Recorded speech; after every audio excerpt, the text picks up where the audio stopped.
Oceanside, New York, March 1974. The quintessential American dream, frozen in amber.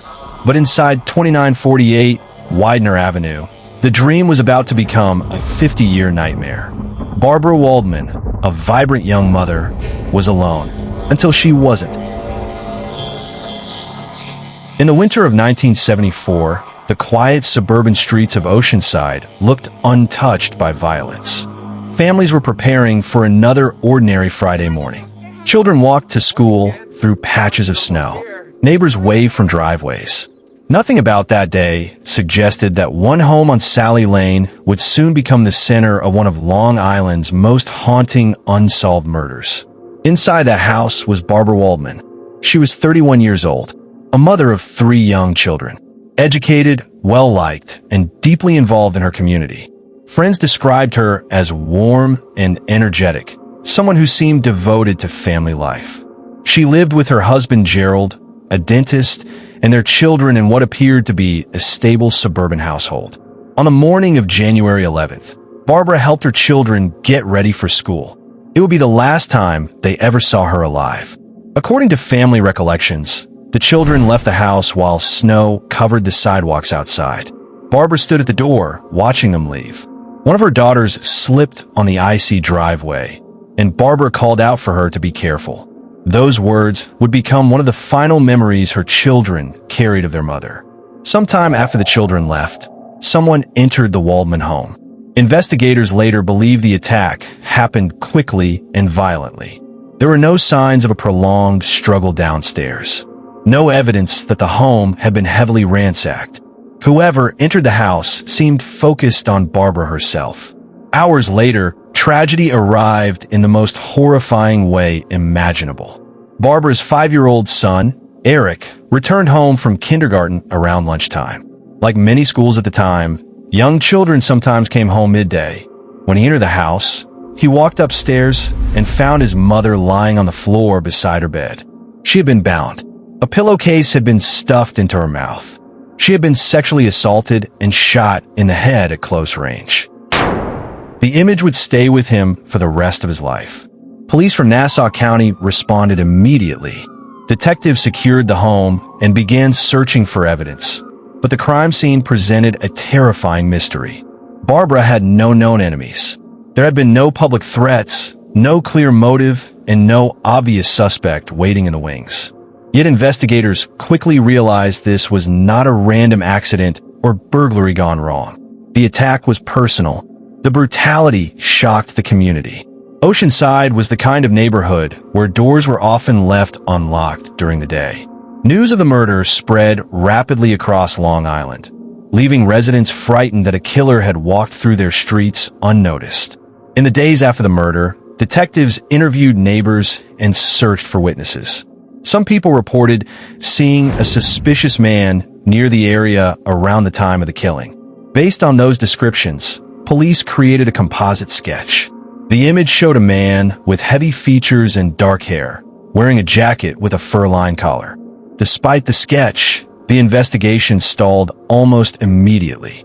There was physical evidence collected from the scene, including biological material and fingerprints, but in 1974 forensic science was limited. DNA profiling did not yet exist. Detectives could preserve evidence, but they had no reliable way to identify the person who left it behind. And so, suspicion began to drift elsewhere. As often happens in murder investigations, attention turned toward Barbara's husband, Gerald Waldman. Police never charged him with a crime, but rumors spread quietly through the community. Some neighbors questioned whether the murder could have been connected to the marriage. Over time, those suspicions hardened. When Gerald eventually remarried months later, whispers intensified. For decades, the family lived under the shadow of speculation despite the absence of evidence tying him to the murder. Meanwhile, the real killer remained free. Years passed. The case slowly transformed into a cold file buried among thousands of unsolved murders across America. Detectives retired. Witness memories faded. Children grew into adults carrying trauma that never fully disappeared.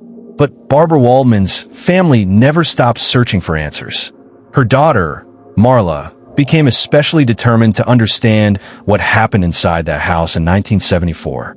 The murder had fractured the family's life permanently, and as forensic technology advanced through the decades, she believed the truth might still exist somewhere inside the evidence collected all those years earlier.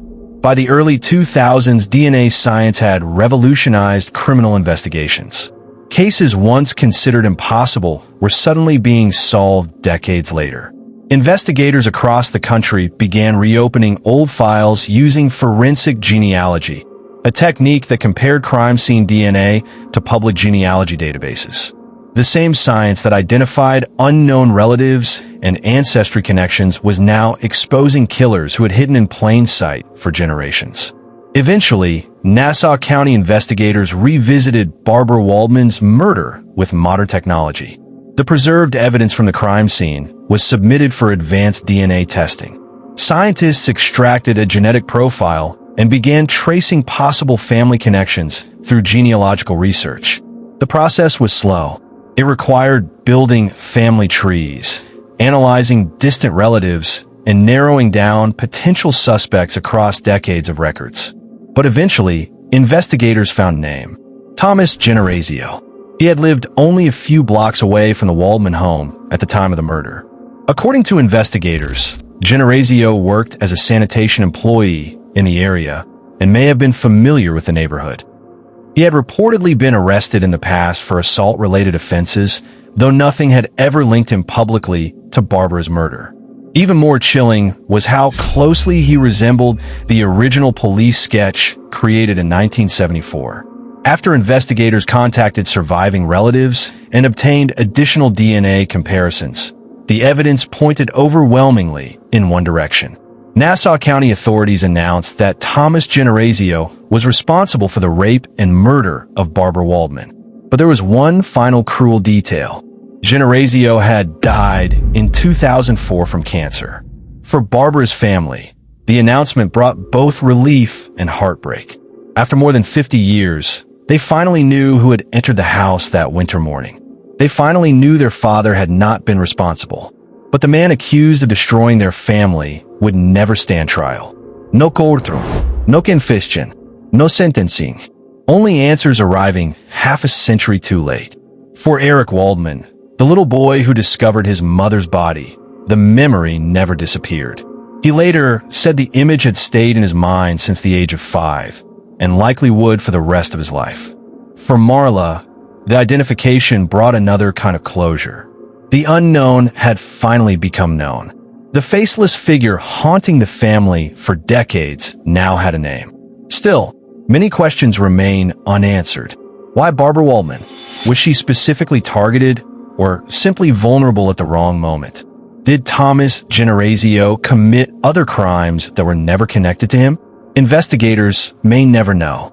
What remains undeniable is the terrifying reality that for more than 50 years, a killer lived unnoticed among ordinary people. He worked, socialized, raised a family, and eventually died before science finally caught up with him. And in a quiet Long Island neighborhood, the echoes of that January morning never truly disappeared. The murder of Barbara Waldman became more than a cold case.